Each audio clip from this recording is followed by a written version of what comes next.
नमस्कार, मी डॉक्टर मच्छिंद्र वांगर, महाराष्ट्रातील आणि देशातील हवामान परिस्थिती संदर्भात ताजा अंदाज देणारे.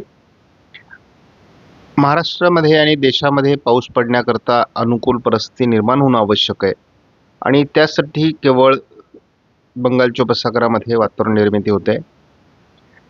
अरबी समुद्रात त्या प्रमाणात वातावरण निर्मिती नाही, परंतु पुढील काही दिवसात ती वातावरण निर्मिती होईल असं वाटतं. या ठिकाणी बाष्प निर्मिती होत असून या बाजूने मान्सूनचे वारे प्रवाहित होत आहेत.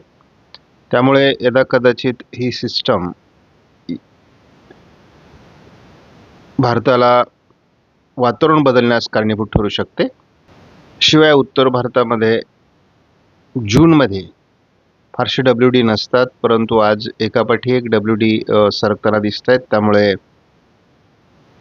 उत्तर भारतातील काही राज्यांमध्ये पावसाचं प्रमाण अधिक आहे.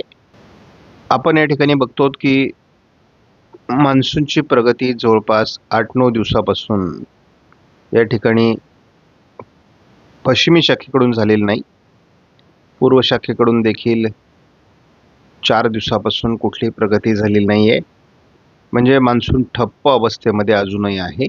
आज जूनची 17 तारीख आहे. अजूनही उष्णतेची लाट मध्य भारतावर स्पष्ट दिसते. आज काही भारतीय हवामान खात्याने फारसं पावसाचं वातावरण दाखवलेलं नाही. केवळ विदर्भामध्ये पावसाची शक्यता व्यक्त करण्यात आलेली आहे. उद्या 18 तारखेलाही महाराष्ट्रामध्ये उष्णतेची लाट सर्वत्र असण्याची शक्यता आहे आणि ज्या ठिकाणी भरपूर पावसाचे दिवस असतात त्या ठिकाणी उष्णतेची लाट असणं हे एक दुष्काळी संकेतच आहेत. त्यामुळे या वर्षाच्या पाऊसमानाला कोणी हलक्यात घेऊ नका. 19 तारखेला देखील महाराष्ट्रात उष्णतेची लाट कायम आहे. भारतीय हवामान खात्याने दिलेल्या अलर्टनुसार 20 तारखेला देखील केवळ विदर्भात पावसाचं वातावरण दाखवलं गेलंय. इतर कुठेही पावसाचं वातावरण दाखवण्यात येत नाही आहे. 20-21 तारखेपासून पावसाचं प्रमाण वाढेल असं म्हणत असताना भारतीय हवामान खात्याने मात्र आपल्याला 21 तारखेपासून पावसाचं प्रमाण भारतामध्ये खूप कमी होईल असे संकेत दिले आहेत. मॉडेल आपल्याला पाऊस 22 तारखेपासून वाढेल असं दाखवत आहेत, परंतु भारतीय हवामान खात्याने मात्र कुठल्याही प्रकारचा पावसाचा अंदाज दिलेला नाही. आणि आपण या प्रतिमेमध्ये बघतो WDच्या प्रभावाने जरी भारताच्या या भागामध्ये थोडा थंडावा असला तरी महाराष्ट्राची परिस्थिती सर्वात बिकट या ठिकाणी स्पष्टपणे दाखवण्यात आलेली आहे आणि सातत्याने उष्णतेची लाट देखील दाखवण्यात आलेली आहे. या परिस्थितीत आपल्याला हे बघायचं की खरंच भारतात पाऊस पडतोय का? तर प्रत्येक दिवशी भारतामध्ये पाऊस पडतोय, परंतु त्याचं प्रमाण अतिशय कमी आहे. आता महाराष्ट्रामध्ये केवळ विदर्भामध्ये गेल्या 48 तासात देखील पाऊस झालेला आहे. काल 16 तारखेपर्यंत हवामानातील सगळं परिस्थितीचा आढावा घेता कोणत्याही प्रकारे कोणत्याही जिल्ह्यामध्ये विशेष हवामानात बदल झालेला नाही. जोपर्यंत वाऱ्यांचा प्रभाव हा या ठिकाणाहून अशा पद्धतीने भारतावर येत राहील तोपर्यंत मान्सून सक्रिय होणं फार अवघड राहणार आहे आणि मुख्य मान्सूनचे वारे या पद्धतीने या बाजूने निघून जात आहेत. जोपर्यंत ही अवस्था आहे तोपर्यंत मान्सून सक्रिय होणं फार कठीण आहे. भारतीय हवामान खात्याचा अंदाज पूर्णतः GFS मॉडेलवर अवलंबून असतो. GFS मॉडेलने दिलेले अंदाज महाराष्ट्रामध्ये फार जुळत नाही. या ठिकाणी विदर्भात थोडी पावसाची शक्यता सध्या 17 तारखेला आहे. 18 तारखेलाही विदर्भात पावसाची शक्यता राहील. 19 तारखेलाही थोड्याफार प्रमाणात पावसाचं वातावरण आहे. 20 तारखेला मात्र कोरड्या वाऱ्यांचा प्रभाव अजून वाढतोय आणि संपूर्ण भारतावर हे वारे पसरत आहेत. पर्यायाने मान्सूनचे वारे वीक असल्यामुळे या वाऱ्यांचा प्रभाव अजून कायम आहे. 21 तारखेला मात्र एक WD सक्रिय होत असल्यामुळे या भागात बाष्प निर्माण होईल आणि ही काही प्रमाणात कोरड्या वाऱ्यांना रोध निर्माण करू शकतात. तर GFS मॉडेलने कुठल्याही प्रकारे पावसाचं प्रमाण वाढण्याचे संकेत दिलेले नाहीत. 23 तारखेला मात्र GFS मॉडेलने थोडं दक्षिण भारतामध्ये पावसाचं प्रमाण वाढण्याचे संकेत दिलेत. पूर्व भारतात पाऊस पडतोच आहे. उत्तर भारताच्या या भागातही पाऊस आहे. त्यानंतर 24 तारखेला थोडं पावसाचं प्रमाण महाराष्ट्राच्या दक्षिणी भागात दाखवण्यात आलंय.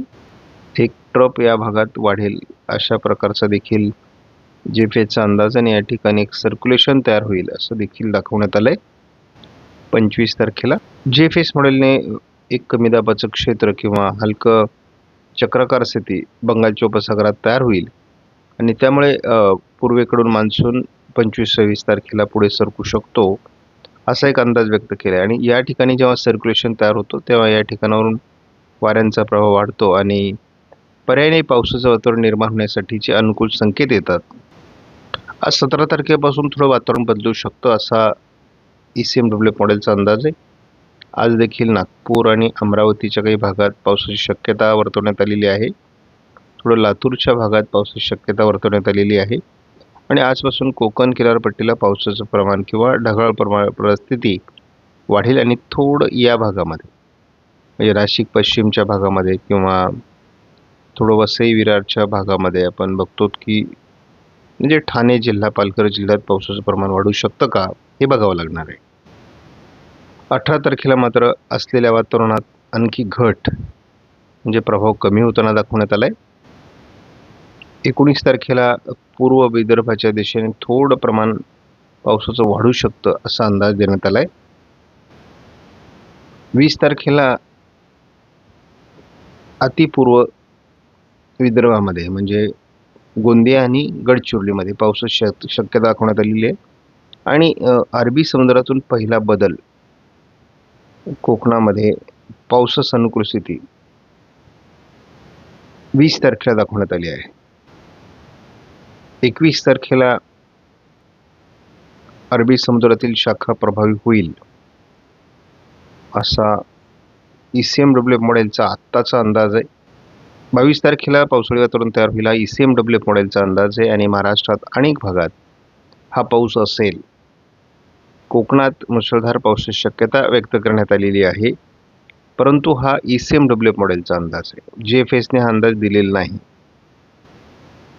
23 तारखेला सर्वदूर महाराष्ट्रामध्ये मध्यम ते मुसळधार पाऊस काही भागात होऊ शकतो. कोकणात हा मुसळधार पाऊस असू शकतो.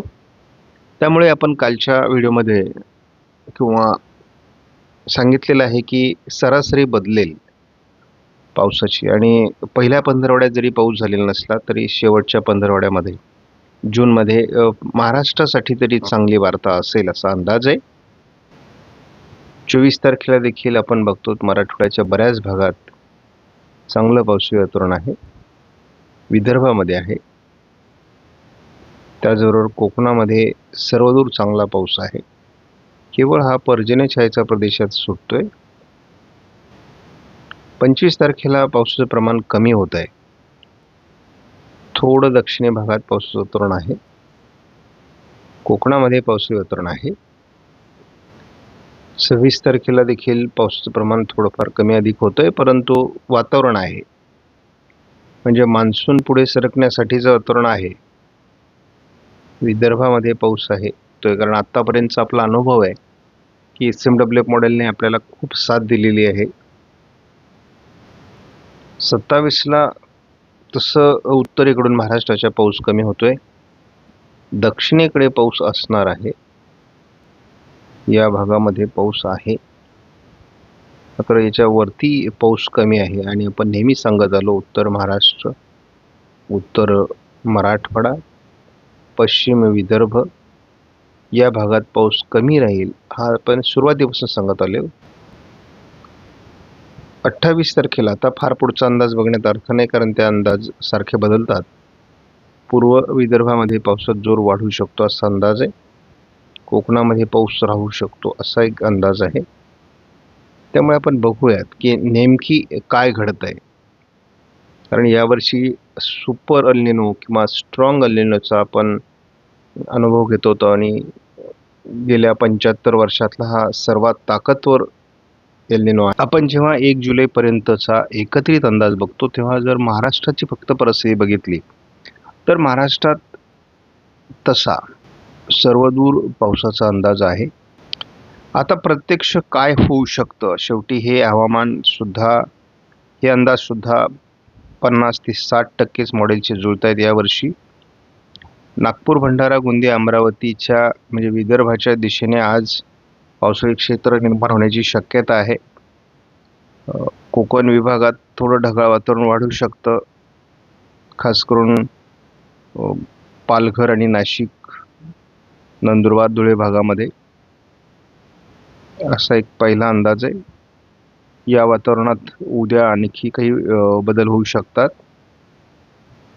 म्हणजे महाराष्ट्राच्या उत्तरेकडून हा प्रभाव आहे, परंतु 17-18ला फार अनुकूल वातावरण नाही. 19 तारखेला पुन्हा विदर्भामध्ये पावसाळी वातावरण 18 तारखेला रात्री दाखवलं जातंय.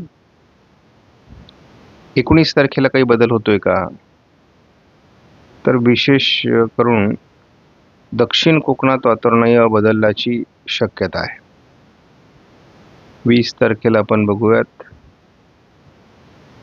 20 तारखेलाही वातावरणात बदल अपेक्षित आहे मॉडेलनुसार. पूर्व विदर्भात बदल आहे, कोकणात बदल आहे, परंतु तो प्रत्यक्षात येऊपर्यंत आणखी काय फरक पडतोय का ते बघावं लागेल. हवामान खऱ्या अर्थाने 21 तारखेला बदलणार आहे मॉडेलच्या अंदाजानुसार.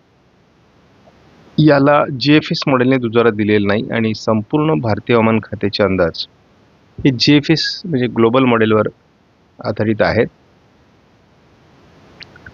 आपण बघतो 21ला जो बदल होणार आहे तो किती प्रमाणात पुढे टिकून राहतो, कारण अजून अरबी समुद्रात बदलाची फार अपेक्षा आहे आणि हा बदल मराठवाड्यापर्यंत फायदेशीर ठरणार आहे. आपण बघतो तर आपल्याला पहिल्या 22 तारखेला वातावरणीय बदल दिसतोय आणि जो कोकणात चांगल्या प्रकारचा पाऊस देऊ शकतो. मला आनंद या गोष्टीचा आहे आज 22 तारखेला की मला उत्तर महाराष्ट्रामध्ये, पश्चिम विदर्भामध्ये सुद्धा चांगलं पाऊसमान 22 तारखेला दिसते. त्यामुळे तसं महाराष्ट्राची चिंता मिटू शकते 22 तारखेपासूनच्या वातावरणातली. 23 तारखेला मुसळधार पाऊस आपल्याला कोकण किनारपट्टीला दिसतोय, विदर्भात दिसतोय, मराठवाडा संपूर्ण यामध्ये कव्हर होतोय. जसं वातावरण दाखवते असं जर वातावरण तयार झालं तरच काहीतरी घडेल, अन्यथा फार चिंतेचा विषय आहे. आपण महाराष्ट्राचा विचार करतोय, परंतु संपूर्ण देशामध्ये फार पावसाचं प्रमाण कमी आहे. मान्सून पुढे सरकत नाही आहे आणि म्हणजे 22, 23, 24च्या दरम्यानच महाराष्ट्रातील मान्सून देखील वरती सरकण्याची शक्यता आहे. आपण 24 तारखेला बघतो चांगलं वातावरण आहे. 25 तारखेला हे वातावरण थोडं उत्तरेकडून महाराष्ट्राच्या कमी होत आहे तुलनेमध्ये, परंतु त्यामध्ये पावसाचं प्रमाण आहे. 26 तारखेलाही थोडं पावसाचं प्रमाण आहे, परंतु विदर्भातला पाऊस थोडा कमी होतोय. 27ला सुद्धा विदर्भात, उत्तर महाराष्ट्रात, उत्तर मराठवाड्यात पाऊस कमी आहे, परंतु दक्षिणेला पाऊस दाखवला जातोय. म्हणजे थोडक्यात 25, 26, 27 पुन्हा वातावरण कमी होण्याची शक्यता आहे. मात्र 28ला